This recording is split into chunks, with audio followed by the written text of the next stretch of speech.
Hello and welcome to the NIL Edge, the show where the people shaping the future of name, image, and likeness talk about how they're doing it, what's working, and how they're looking to improve NIL offerings. If you're inside an athletic department, a brand trying to navigate smarter athlete-first partnerships, a student athlete, or the parent of a student athlete, this is the spot for you. Each episode, we talk to NIL directors, brand leaders, and other innovators pushing the NIL conversation forward. Our goal here is to share success stories, equip you with ideas, and create a trusted space for NIL strategy, education, and alignment. This show is produced in partnership with NIL Newsstand and Digital Sport by Hot Paper Lantern. My name is Sterling Randall, and I'll be your host. I come from the world of strategic communications and public relations. And before that, I worked in collegiate athletic departments as an SID. So I've seen firsthand how critical communications, compliance, and brand building play a role in today's NIL era. Now I work with brands and organizations at the intersection of sports and strategy. I help them navigate change, protect their reputation, and I help connect athletes to fans and businesses in meaningful ways.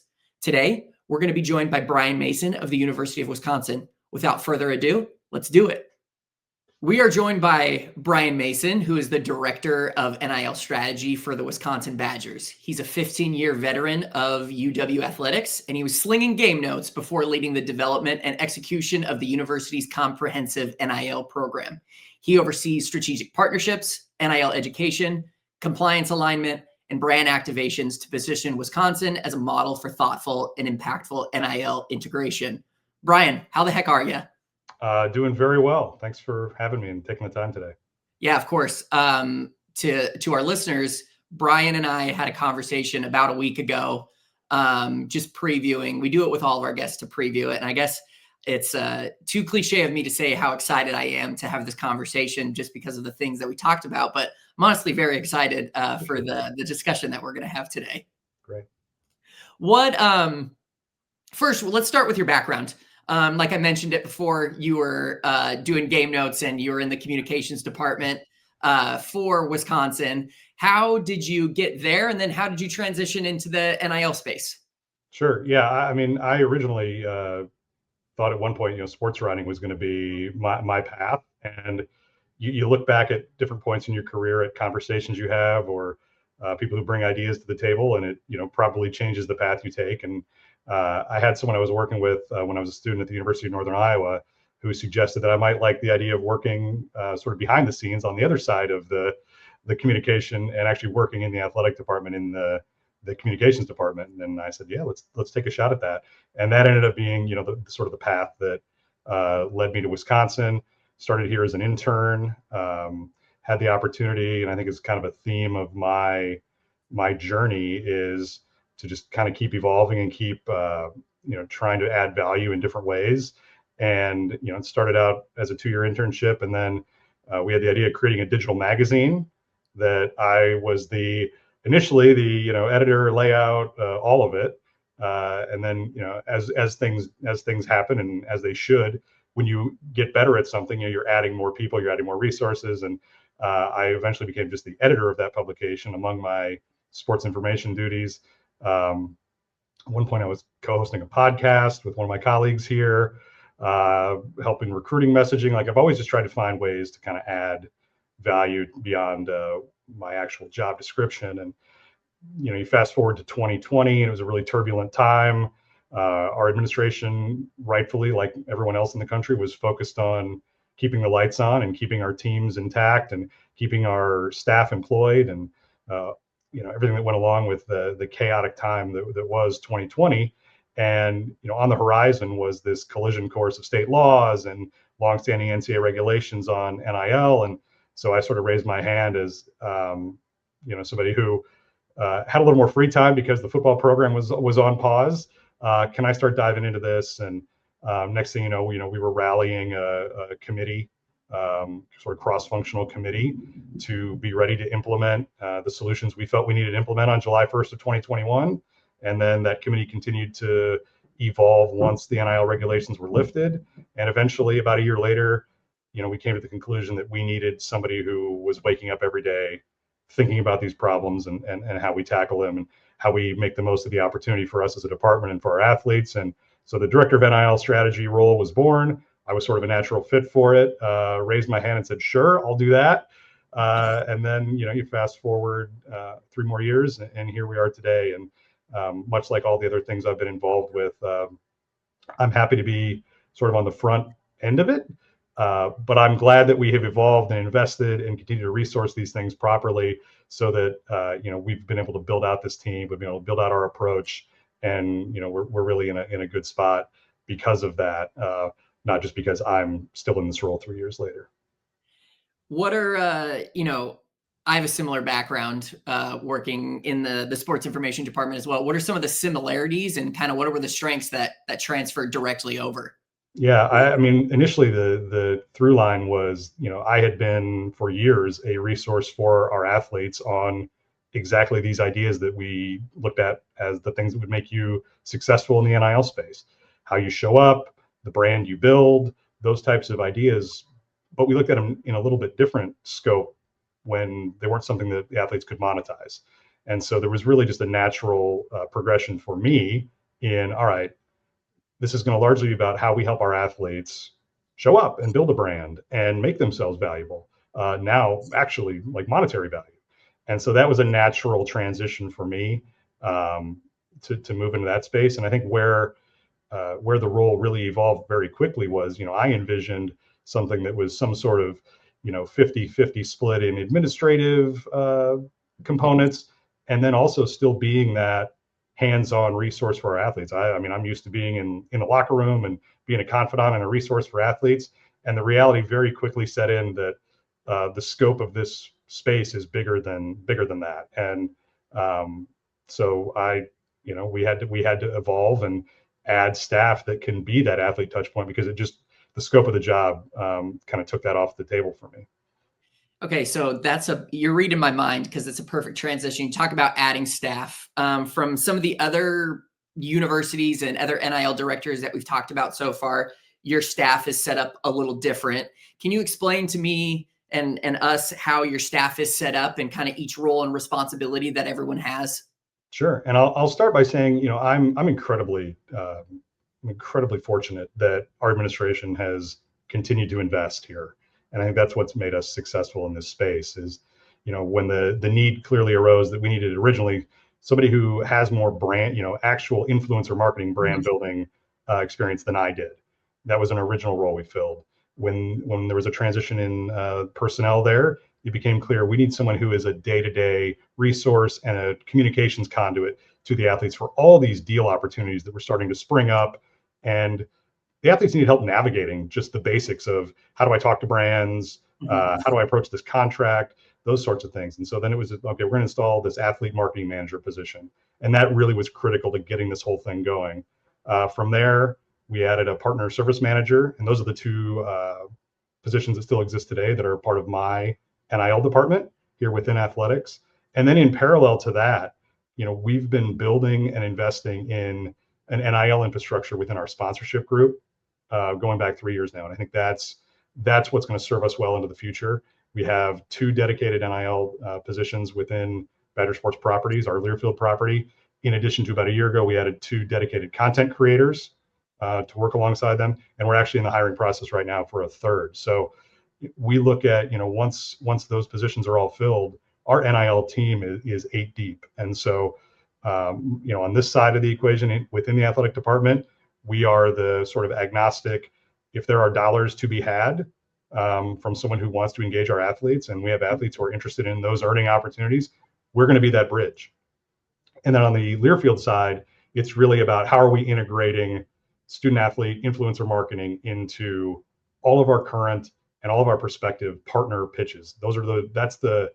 That's probably the biggest bucket that we see opportunity and sort of have from the beginning is, here are brands that have significant marketing spend. They have significant expertise and capacity for how they apply their marketing dollars. And they're already doing business with the Badgers and see value in aligning with the university. And so it was really obvious for us that this is a place to invest. So that's a critical piece of this infrastructure, is how we continue to drive opportunities for athletes with our current and prospective corporate partners. Okay. That's awesome. Okay. We're jumping straight into it. I love this. Okay. I want to, before we jump into that, I want to I want to go back to what you said and break it down a little bit, because obviously this is a very purposeful and very meaningful program that you guys have set up, right? What is the process? Say I'm a Badger student athlete. When I get to campus, what's the process that I go through? Do I is it on orientation? Is it classes once a week? Is it open workshops that I can attend? How do you guys set up a Badger student athlete's NIL when they get to campus? Yeah, and that's something that when I think about the student services side of this, and I think about the fact that we've really only been doing this in an active way for about 4 years, it feels like it's been about 40 years. And we've just evolved, because this has gone through so many iterations. But, like many, I'm not the only one in my chair or in a student services, student athlete development chair that has, realized very quickly that athletes need resources and need support when and where they need it. And we need to be able to meet them where they are. Initially the idea was, hey, we're going to get in front of our teams, or we're going to get in front of large swaths of our athletes and equip them with some of the high level concepts that they need to familiarize themselves with, and skills they need to develop to become successful in this space. And in reality, that was not what our athletes needed. And so we've continued to evolve. That's again where the athlete marketing manager position from our NIL team comes in, as like, I have a question. Who is my point guard that I can call that maybe they don't have the answer, but they know who to go to. They know where to point me. That's the critical piece there. Again, when an athlete needs help when they need it, and it's good to have somebody that they can pick up the phone or shoot a text to and have one point of contact. Beyond that, it's really just continuing to evolve with the needs of our athletes. I mean, you look at with each passing year, every athlete that comes in here is coming from a starting place where now NIL has been part of their thought process in where they're going to school. Social media has been entrenched in their life probably from a fairly early age. And so the needs have continued to evolve, and so has our programming. So this year, for instance, we instituted this rookie transition program for all of our student athletes that enrolled in the summer session. And it was great. It was a workshop that Sam Green, who is a leader in this space in student athlete influencer marketing, led those athletes through on hands-on brand building, social media content curation, and then it culminated in actually putting together a deal.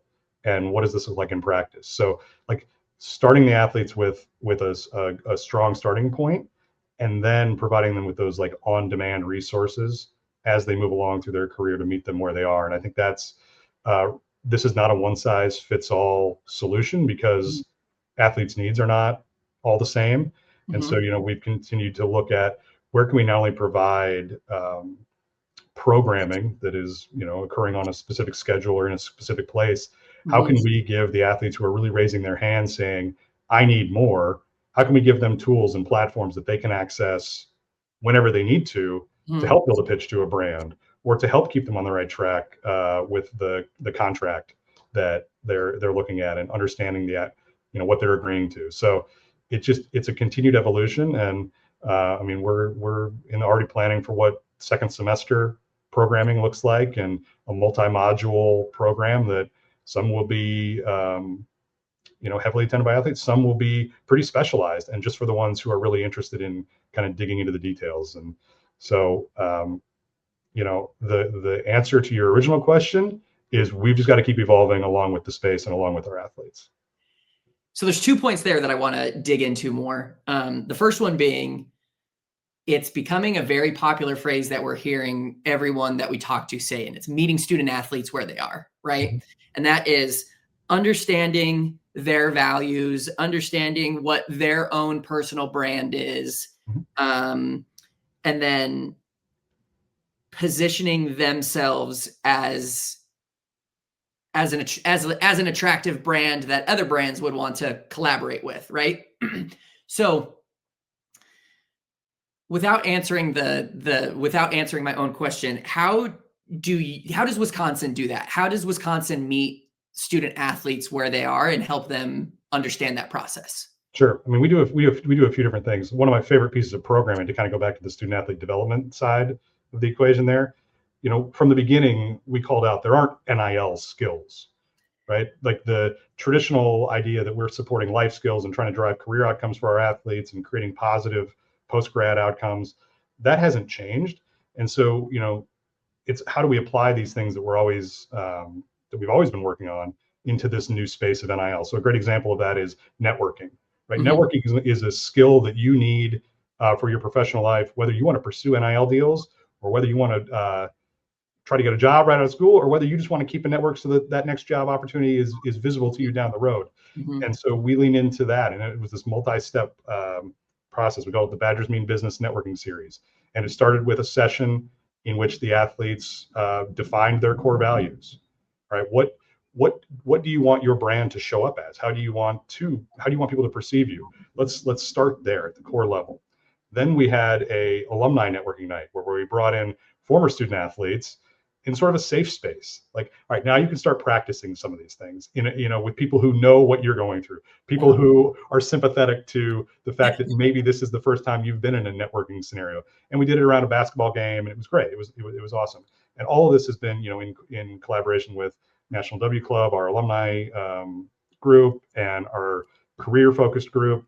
Like, we've tried to mesh these things together. These are not just NIL programs. Mm-hmm. And then it culminated in a true networking night where we brought in professionals that are either alums, or some of our employer partners, or some of our NIL partners, brought them in, had a little bit of programming around it, but then put the athletes and these professionals in a room and sort of turned them loose. And the takeaway from everyone was how natural it was and how well our athletes sort of excelled in that space. And so it was like, that is one that I call out as a great example of how we've sort of met the athletes where they are, because it wasn't an NIL focused event. You didn't have to be, predisposed to the idea that you're going to make yourself into an influencer to be part of it. Like, these are skills that apply broadly, but certainly can help you in the NIL space. And then another thing that we've done that I think has been particularly helpful is, a lot of times athletes, they start out, I don't know how to start, right? I don't know where to start with NIL. Here's the first thing you can start with. We give them what we call our athlete interest form. And it is a wide-ranging questionnaire that collects all sorts of demographic data, their interests, their affinities, brands they're interested in potentially working with. We collect all of that and database all that information. And from that, then we are able, when brands and businesses come to us saying, we're looking for athletes that meet criteria X, Y, or Z, or athletes who have an interest in this, or who has a background in agriculture, or who has a family history of military service, things like that. We're able to go into that database, not only provide that brand with a robust list of athletes for them to start sort of selecting from, but also putting them, then our athletes on those lists. Like, they're not having to do anything active. They are passively being matched to opportunities that could be authentic to them and make sense for themselves personally and their brand. So I think that's one example sort of on the student athlete development side, and also one example on the actual revenue side. How we help them drive deals. Yeah. So that is awesome. I think that's exactly where I wanted to go. So whether it's passive or it's active, and you mentioned it already, whether the partnerships are passive or active, or it's brought with with the help of Badger Sports Properties, how do you package those up to the athletes?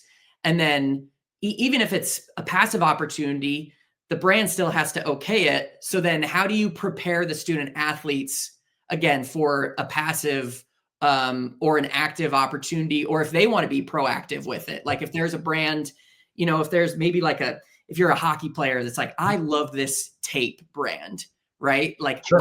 This is the only tape, I swear by this tape. This is the only tape that I use. I've used it ever since I was a kid.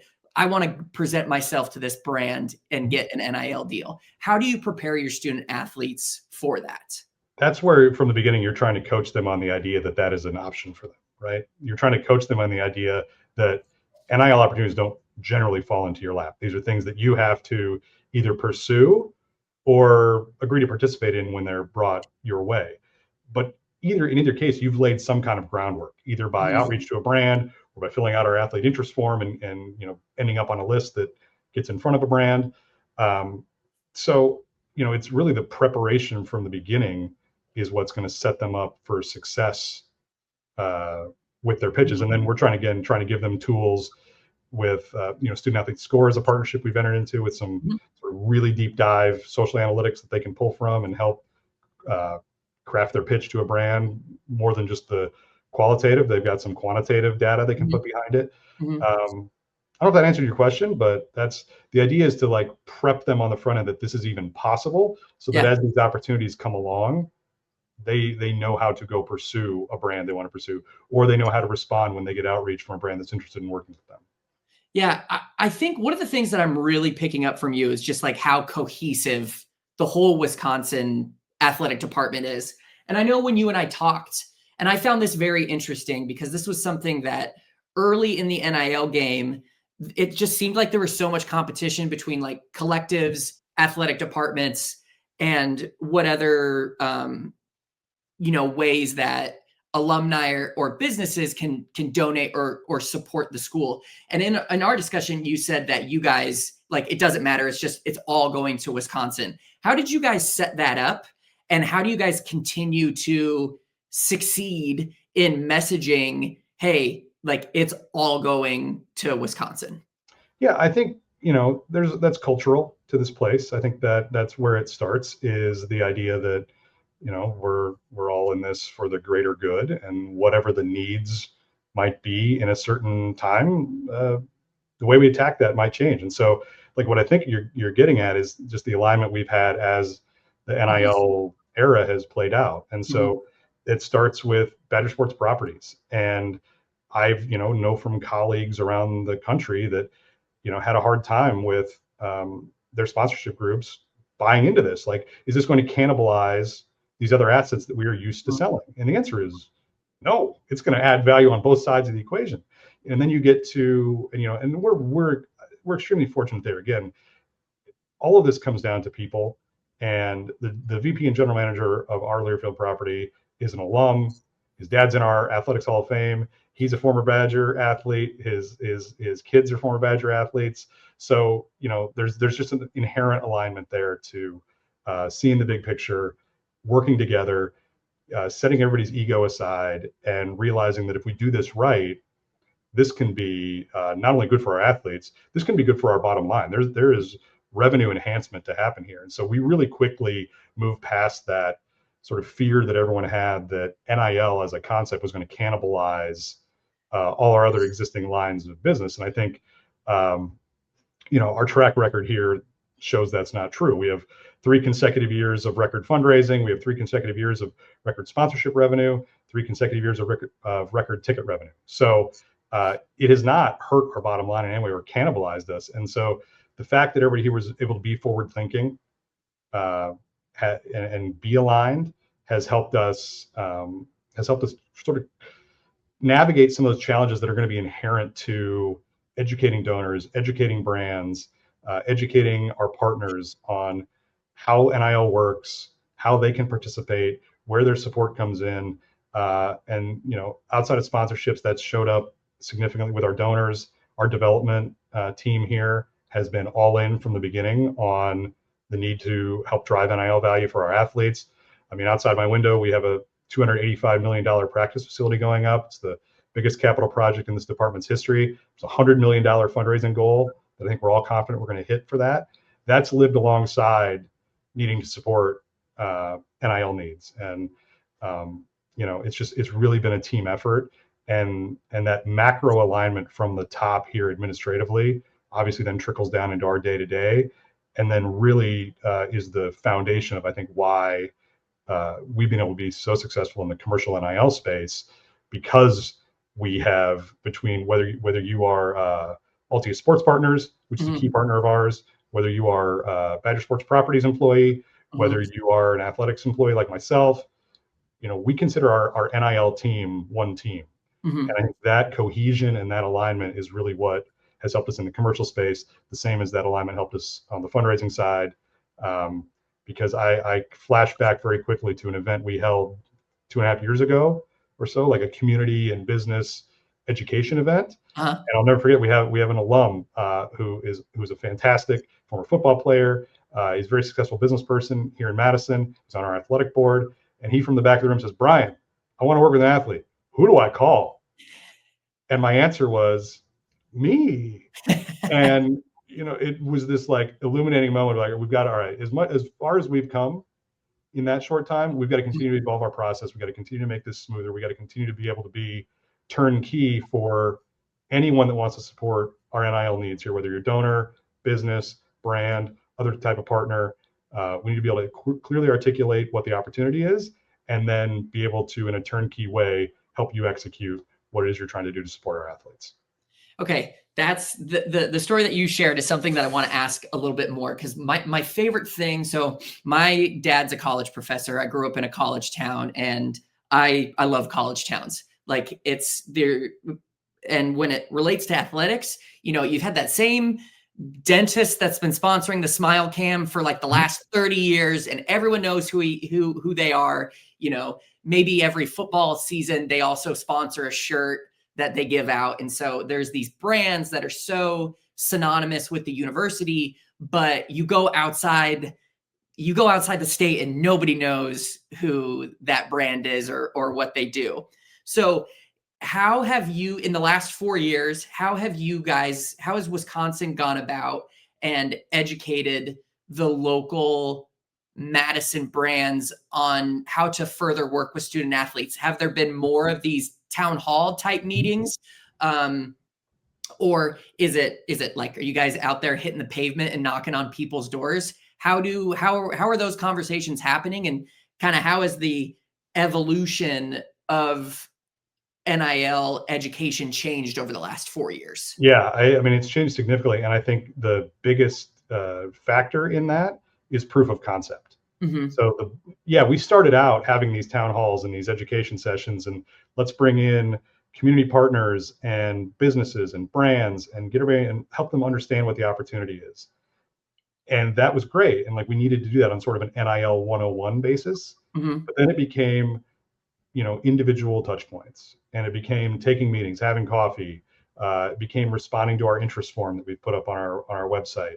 All of these different touch points, like every,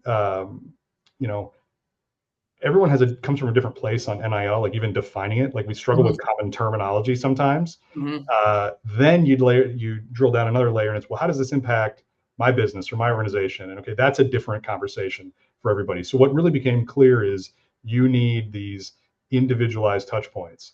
And so we handle a ton of inbound interest. We try to be in the right rooms, and be around places where potential partners and potential NIL sponsors congregate. Like, let's put ourselves in those spaces. But the biggest thing was keeping the lines clean. And again, I go back to that call out from the back of the room of, who do I call? Well, all right, we have an interest form. We have this team. Like, we try to centralize that as much as we can. But the best touch points we have with businesses in this community is our existing sales staff within Badger Sports Properties. So it didn't make sense to stand up some NIL specific sales arm. The Varsity Collective never went down the road of, we're also going to do athlete brand deals. Like, then it gets really confusing and really muddy. And so having these existing touch points and leveraging those while equipping those salespeople, the people who are out having these conversations every day, equipping them with knowledge of NIL was valuable. Having NIL specific staff on that Badger Sports Properties team to help guide those salespeople out in the field was critical. But the best thing is seeing it happen, is seeing it live. And so so much of NIL is predicated on social media and influencer marketing, and all those things are great. But there is this intangible value in seeing it sort of in real life. So when we have Kylie Robbins from our women's track team, or Maggie Wanizek from our women's swimming team on a billboard just down the street from the stadium for Summit Credit Union, that starts people's gears turning of like, oh, this is how I can use an athlete. Okay, I get this. And so the best education we've had is the deals that have come. So you just try to get that flywheel going. If you can establish some concepts, get some of this out in the marketplace, it's largely going to sell itself. So if you go to our website today and go to uwbadgers.com/NIL, you're going to see example after example of how brands of all shapes and sizes have utilized athletes in different ways.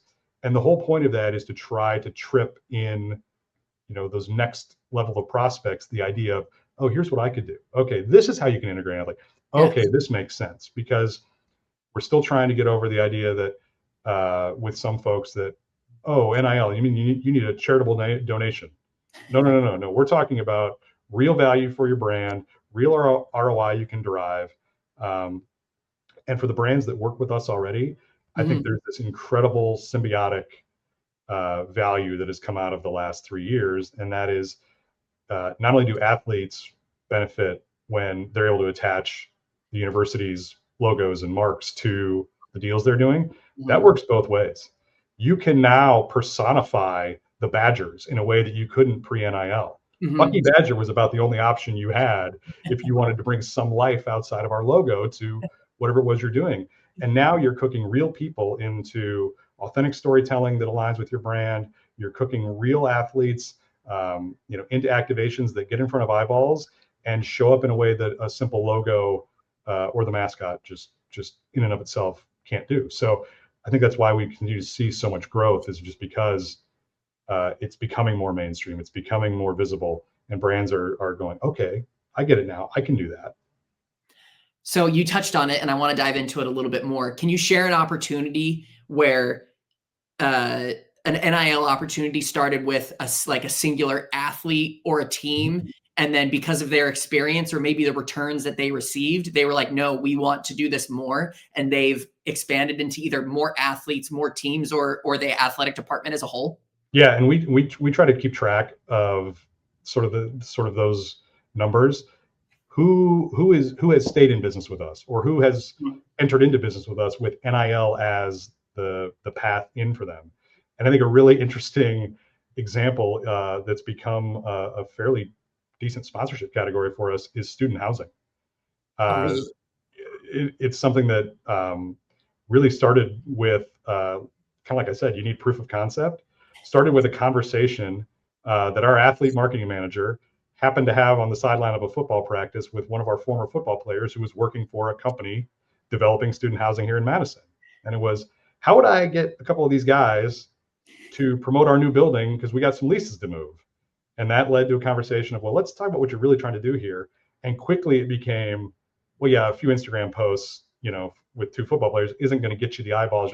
And it mushroomed into this expansive sponsorship campaign and partnership with Badger Sports Properties and the athletic department. And the returns on it were great. It leads to renewals, leads to these other developers who are developing student housing in this booming downtown area we have here, saying, okay, we got to try that. And so next thing you know, you've got a whole new category, of alongside finance and banking and retail, and now you've got student housing. And there's no better ambassador for these brands to try to influence their peers on campus than the most visible people on campus. And we've really seen a lot of success in that space. And that's something that just frankly would not have happened pre-NIL. Outside of football and basketball, when I think of Wisconsin, I think of hockey and I think of volleyball. Can you talk about some of the unique NIL opportunities those programs have had in the last 4 years? For sure. I'll start with volleyball, because I think there's probably no team that we sponsor that has more sort of inherent brand interest right now than volleyball. There's a lot of default with what can we do with volleyball? The sport as a whole is a rocket ship, nationally, viewership wise, attendance wise. It's just the growth of that sport's incredible. And to coincide with that has been the last 12 years or so of our program, winning national championship, winning multiple Big Ten championships, being a perennial Final Four team. We've now had broadcasts on NBC and Fox, and just things you would have never dreamed about 12 years ago. So that the intersection of that sport, our success in it, and then frankly, just the marketability of the student athletes that we've had on that team, athletes who have been highly engaged in trying to find opportunities and then showing up well in those opportunities. That becomes an audition for the next opportunity. Devin Robinson is a great example of that. She just incrementally kept finding more and more and more. Sarah Franklin was the National Player of the Year her last year here. she was working the phones, finding deals. Hey, I want to take my teammates to dinner, and she'd work with a local restaurant to get dinner paid for her teammates. I mean, in addition to the large partnership opportunities that were coming her way through her association with the Badgers, she was just doing so much hustling in the background. So volleyball, I don't have a specific deal, just the volume of deals, I think, speaks to the opportunity there for that program. And then hockey, both on the men's and the women's side, is a huge growth area. I mean, when Coach Hastings started here a couple of years ago, he was poking around the NIL homepage on our website, and he's like, Mace, I don't like that I don't see any of my guys on that page. I said, let's get your guys engaged then. And over time, that's what we've seen. We've seen those players from the men's hockey program get engaged. I think the best example of deal we have there is Old National Bank is a partner of the Big Ten, and wanted to do a specific hockey themed spot that would run during the Big Ten hockey tournament a couple years ago. And they envisioned it as this campaign that would feature multiple players from multiple schools. And the only school that was able to, and this is because of our infrastructure and because of our alignment, the only school that was frankly able to pull it off and get their player to the shoot and get everything taken care of that needed to get crossed off from a logistics standpoint was us. And so what was a Big Ten spot with Old National Bank became a Wisconsin Badgers spot with Old National Bank. And so that's a great success story. It was a lucrative opportunity for one of our student athletes who was very visible, very interested in finding more opportunities. It was a great one. And then when you go to the women's hockey side, I mean, Coach Johnson has a dynasty here. We just won our 8th national championship in March, and the Olympics are coming up, and a significant portion of the U.S. and Canadian teams are going to be populated by former and current Badgers. So we've seen a huge uptick in brand interest in knowing that the Olympics are coming, knowing that we're coming off this national championship, aligning with those athletes. So US Cellular did a really cool campaign with 2 of our more notable women's hockey players that is going to release and be visible soon. But there's a ton of opportunity there for that program as well. So yeah, I think that the old idea that NIL is just for football and men's basketball players, we put that to bed a long time ago. Okay, off of that, how are brands, or let me rephrase the question. How can brands better utilize NIL in their marketing plans? Mm-hmm. The thing I think you have to keep in mind is that the athlete is the starting point. I think that's probably where the space has matured a lot in the last 4 years. Is the initial idea was we hire an athlete, something business outcome, and the reality is you've got to put a lot more. Athlete as influencer is no different than any other asset you might utilize in a campaign, and so you've got to build around that asset. Again, for every athlete who has an incredible social following and can make a massive impact for your business strictly by natively posting on their own channels, most athletes don't. And so you've got to, how are you using that athlete's personality? How are you using them to help tell a story that is authentic to what you're trying to do as a brand? Just being thoughtful, not only about what it is you're having the athlete do, but also the assets you're putting around it to make sure that eyeballs get on it. I mean, none of this is rocket science for marketers, but I think it was, I think it was something that got a little lost early, was that the athlete was the deal. In reality, the athlete is the star of the deal. What are you doing to make that successful? And so I get excited every time I see, the quality and the depth of campaigns that involve athletes ratchet up. I mean, I think I mentioned the Summit Credit Union billboard campaign. I think outside of our walls, when Caitlin Clark showed up during March Madness in a State Farm ad as a current student athlete, that is a great step for this industry, showing that it isn't just about an Instagram post with an athlete holding a product and a bad caption that says #ad. You can do a lot with athletes in this space. And so the more we see the space mature, I think just the better it's going to get. And the marketing has certainly evolved with that. All right, I want to move on to some kind of quick lightning rounds here, lightning round questions to finish up here. What is the one tool, application, or resource that you can't do your day-to-day job without? Anyone that knows me would say probably black coffee. It's never out of reach for me. I run on that, so that's probably the biggest tool for me. And then I guess besides that, it's our team. Like it is people. We have a lot of great digital tools, but it is people. There is no NIL button you can press to make a campaign go. This is a high touch. There's a high touch environment to make this work well, and so it takes people. And so coffee and my team. What's your favorite deal that you've either been a part of at Wisconsin or just one that you've seen out in the wild?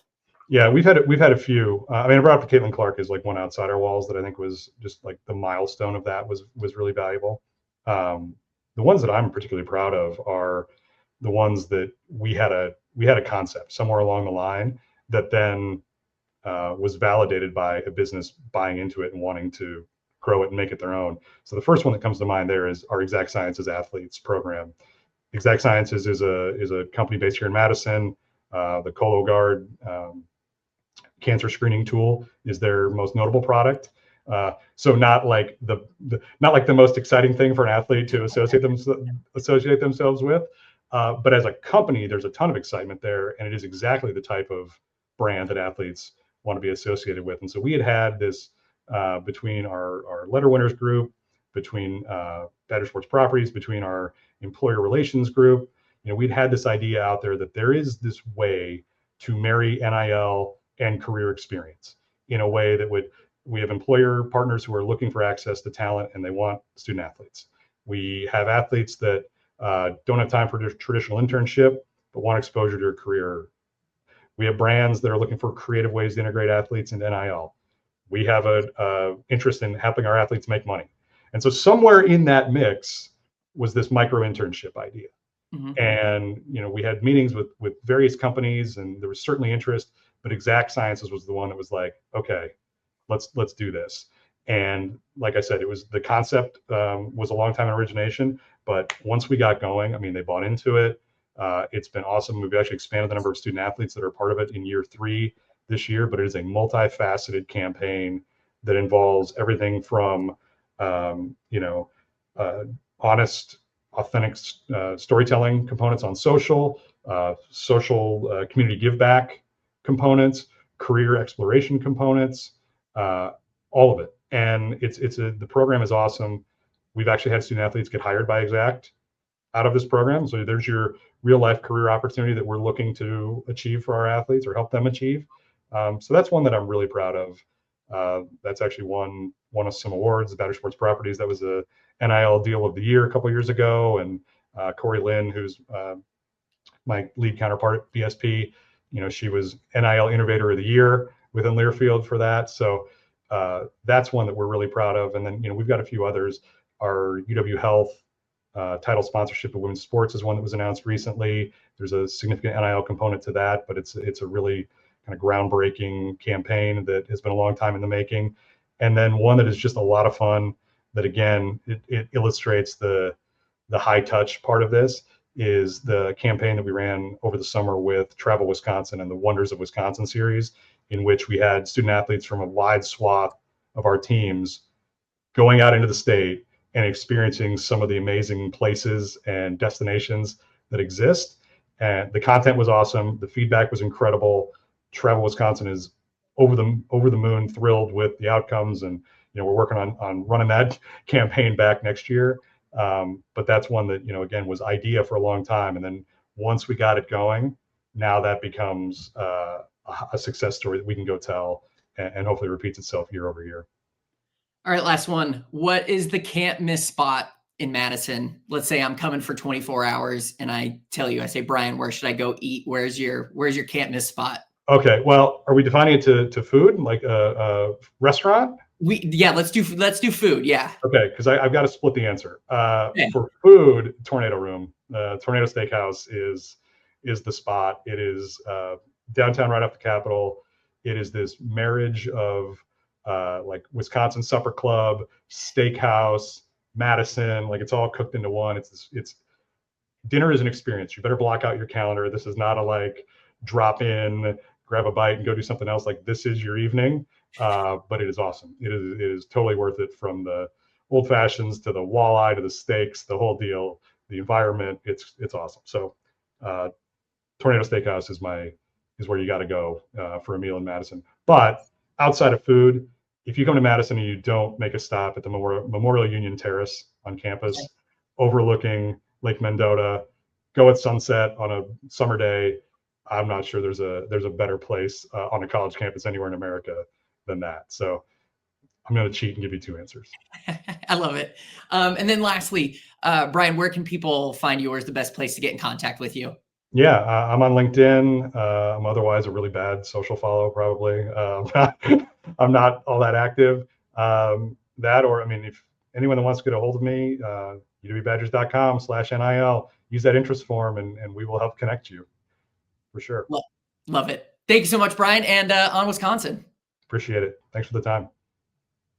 Thanks again to Brian Mason for joining us and telling us about the NIL work at Wisconsin. If you'd like to connect with me, Sterling Randall, feel free to do so on LinkedIn. Also, check out nilnewsstand.com for more episodes, or Spotify. You can also subscribe to be up to date anytime a new episode comes out. You can also find out more about Digital Sport by Hot Paper Lantern at hpldigitalsport.com. You can also find us and NIL Newsstand on LinkedIn. Hope everyone has a fantastic day. We'll see you next time.